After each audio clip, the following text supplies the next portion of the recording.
Hi, I'm Carol Owens, Executive Editor of Stockbridge Updates, and this is going to be our time together to talk about all the local news. This is a good issue. There's a lot going on. First of all, Stockbridge, now for the first time, has a farmer's market. It'll begin July 24th. It'll be from 3 to 6 in the afternoon, and it'll be by town offices. And it's going to be very interesting. We'll have Berkshire Mountain Bakery. We'll have the Sugar House. We'll have a good representation of farms and some medicinals. Everybody recognizes SNAP, so come and join us July 24th, 3 to 6. Not all the news is good news.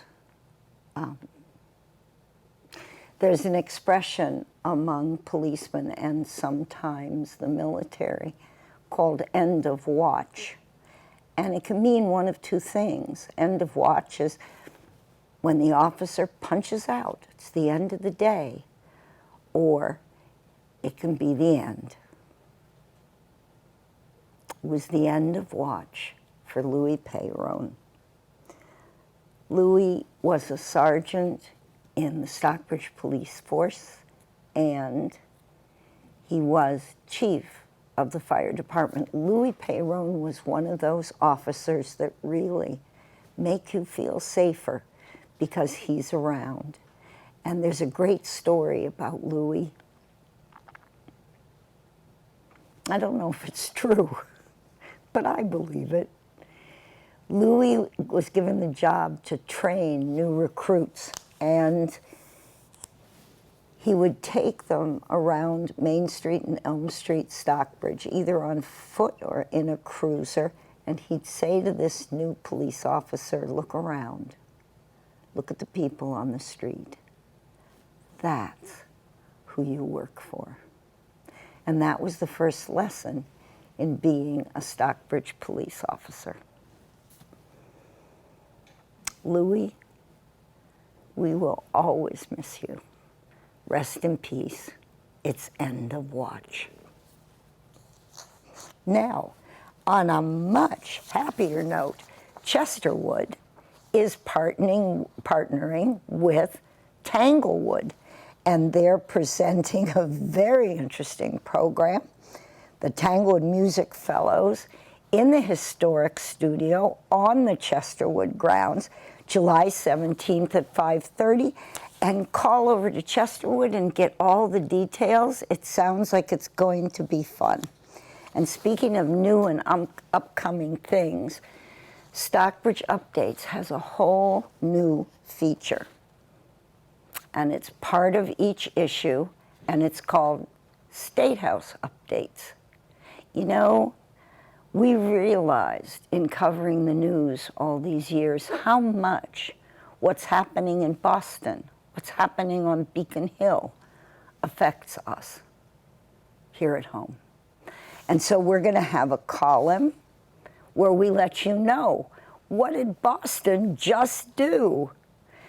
Our inaugural column is going to be written by Christine Rasmussen, who has an eagle eye for watching state legislation and so forth. It's wonderful of her to do this, and she will have our next column as well. In addition, we have Senator Paul Mark writing a column for us once every couple of months. So we're going to tune into Boston. One of the things I want to mention to you, and we'll be following this, look for it in the July 15th issue and also the August 1st issue. We're going to be following the tendency in Boston to take local control away and supplant it with state control of our land use. Now that's something you should know about, and we'll all be looking at it. What that means is, let's say we have a local bylaw saying that a certain land use is limited in a particular way. For example, If you want to have an accessory dwelling unit, sometimes called an ADU, there may be a local bylaw that says that the house has to be owner-occupied and only the ADU rented. However, the state is about to pass an ADU bylaw that makes having an ADU by right without any qualification. And there's more things coming down from Boston of that ilk. So we're going to be watching what's coming down the pike. We covered several meetings this month. The Stockbridge Bowl Association is focused on many things, cyanobacteria blooms and how to recognize them, what to do when we get one. But another thing is the need for dredging and the long period of time it has been since we first proposed dredging, and we haven't gotten around to doing it. So at the Stockbridge Bowl Association, Stockbridge Bowl commission meeting, they discussed reaching out and getting a report on what's going on with dredging. Now, the Board of Assessors meeting was pretty interesting also, because what they're working on is equalized values. It's called EQV. There has to be initials for everything in government. And the equalized values is looking at how real estate values in a town, such as Stockbridge or whatever town you're in, how they establish what those values are.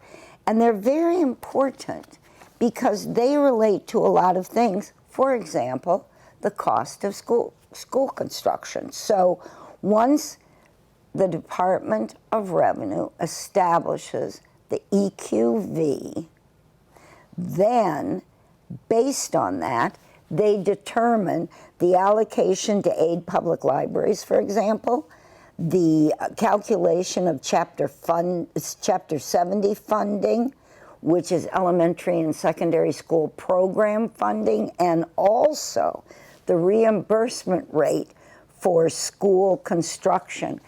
And let's relate that to an article that ran in Stockbridge Update's last issue about the projected costs of the proposed new school construction. And there were materials passed out at the meeting, and they showed choices, 6 choices, in what we can do about the Monument Mountain High School. One was $114 million for repairs to the current structure. That's right, I said $114 million. And in the case, if they're repairing an extant school building, then the state will not do any reimbursement of cost. So that would be $114 million, and that's for a school that serves a little over 400 students from exactly 3 towns: West Stockbridge, Stockbridge, and Great Barrington. Now, the cost of leaving that school behind and building a new Monument Mountain High School ranges upward toward $183 million. In that case, the state will reimburse $53 million, but that still leaves $130 million for 3 little villages to pay. Well, Great Barrington's a town, and 2 villages to pay for, and with 400 students at $130 million, that's hundreds of thousands of dollars per student. So the EQV is related to our reimbursement rate. That is significant and on the table right now as our regional school system is trying to figure out what to do about a new school. Conservation Commission met, and they were very concerned about the clear cutting going on in Stockbridge, and that's where you bring in big machinery and you just plow down every tree. You had a lot that was forested and a day's worth of work, and you have a lot shorn of any trees. Here's the interesting thing.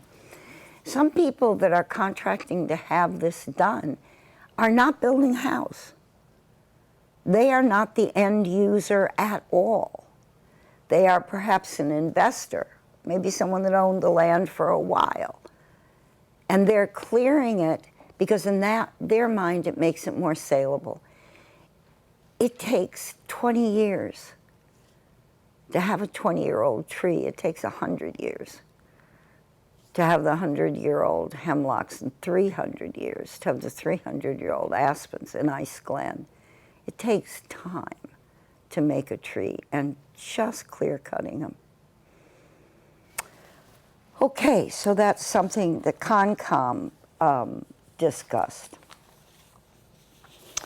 Now, what we usually are going to do during this time together is that I'm going to read the editorial from Stockbridge Updates.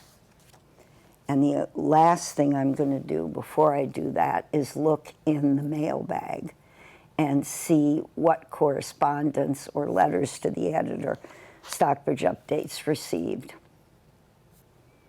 First is a thank you, always so nice, from Don Chabon, talking about how the town moved so swiftly and so effectively to replace a compromised bridge in the outlet area of Stockbridge Bowl.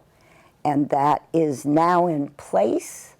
Don, who lives on the outlet, tells us that it looks lovely, that it was efficiently done, and he wanted to thank the wonderful workers in the town.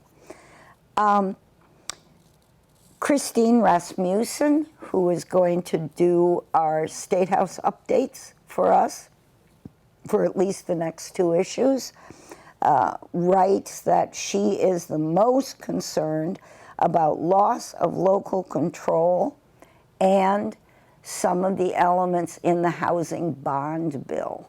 So she'll be sharing that with us.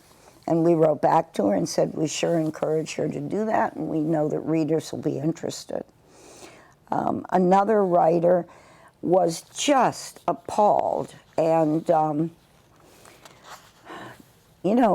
upset with the idea that a school for 400 students could possibly cost $183 million. And he asks, what's going on here? And points out, this is a man named Michael Roisman, and he points out that the front page of the Eagle had, the Berkshire Eagle, had an article about the building of 9 different distinct properties along the Route 7 corridor going out of Lenox northward. And I think they included 2 affordable housing projects, which are multiple dwellings, and 2 car dealerships. I know there was 1 public service building.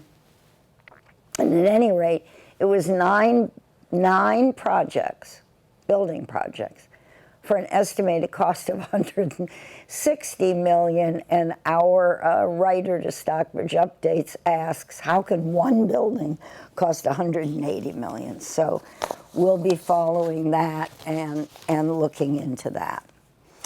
So the last thing we do in this little bit of time that we have together every couple of weeks is I read the editorial from Stockbridge Update. Well, not so much read it as tell you about it. This editorial has to do with love of place, but it also has to do with how to get our government to work for us. So there was a study done by University of Massachusetts decades ago, in the 1980s, 4 decades ago. And the question that was asked in the study was, what is the variable or variables that cause a person to love where they live, love of place? And it was very interesting. It was if they identify with the place, and then what causes someone to identify with it, and that's even more interesting, it was knowing the history. Now, point. History didn't necessarily mean book learning. It didn't necessarily mean reading up on the 100 or 200 years of history in a place. It did mean that.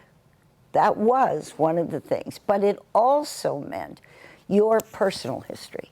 So if you were born in a place and grew up there and had a personal history of being there, you would also identify more closely and have a deeper affection for where you live.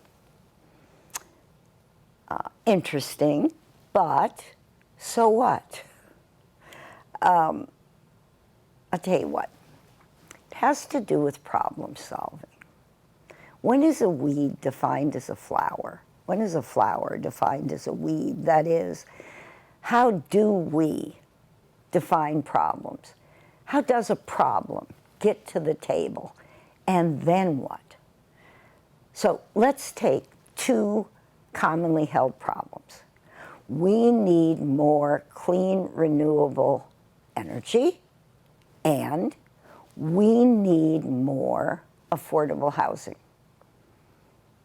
I think almost no one would argue with those 2.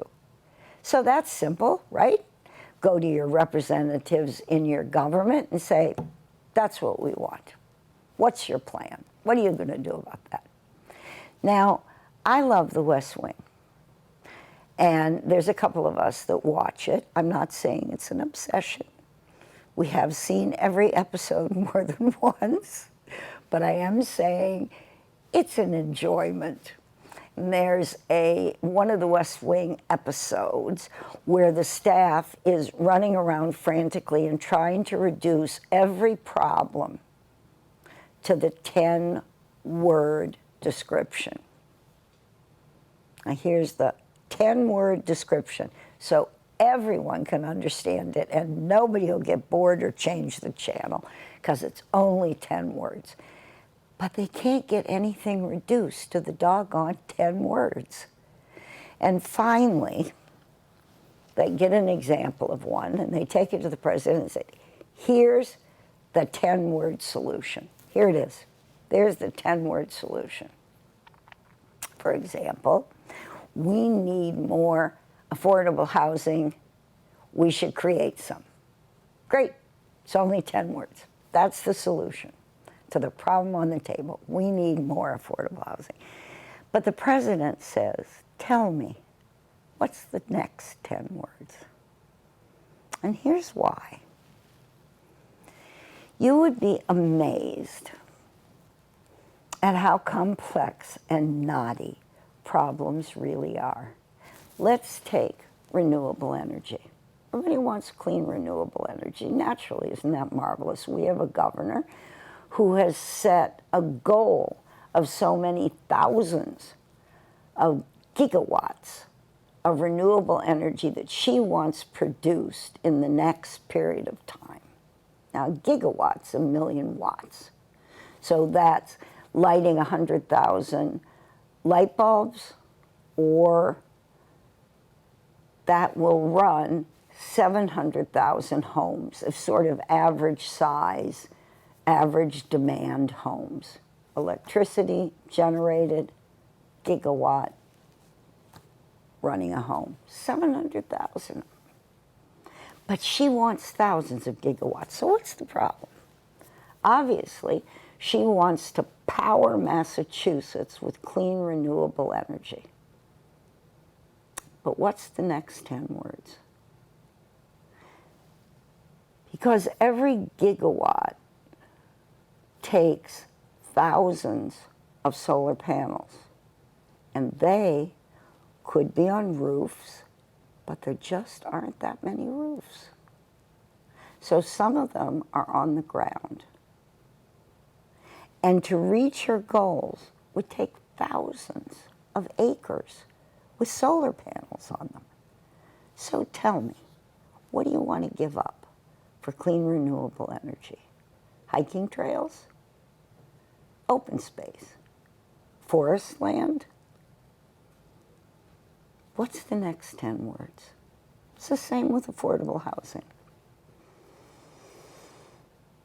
One of the things that makes housing unaffordable in South Berkshire is that we preserve so much land. Now, that's wonderful. We want to preserve the land. We want open spaces. It's healthy. It's beautiful. It's unique to us. It's part of what makes South Berkshire, South Berkshire. Certainly what makes Stockbridge, Stockbridge. But when you preserve land, you raise the price of the remaining land. Not necessarily your intention, but it's what happens.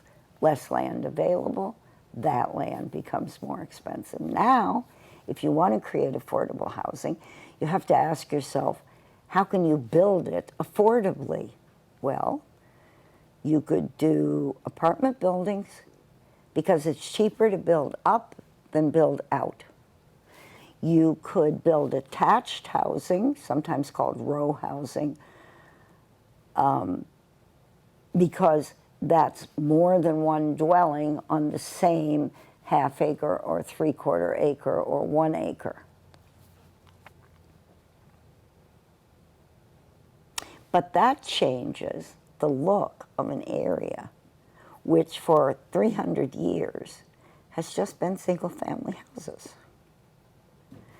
with space between them. And so there are always compromises. Do you exchange affordable housing for more density? Do you stop preserving so much land and have more houses? What's the next 10 words? There's another way to do it. You can subsidize the housing. You can build it, single-family units, on a piece of land. It's too expensive for the average wage earner, for the young family, but you could subsidize it. But that raises the taxes for everybody else. Tell me, what's the next 10 words? So when you go to your government and you demand what you want, sit down and be part of the process to figure out how to get there. And that brings us back to love of place. People who identify with the place they live in are more apt to love it. They're more apt, actually, to sit down at that table and try to solve the next problem. But they'll be wanting to preserve what they had. That's what they remember. That's what they love. And most problems are solved by new ideas. There's the balance. Good luck with it. Okay, Stockbridge Updates will not be leaving you behind. We'll cover all this and all the good and bad suggestions that come up. You write to us about them. We've got a town square section. We have letters to the editor. You can write us a column or an article. Get involved with us, and we'll keep reporting for you. Stockbridge Updates, Carol Owens. Bye-bye.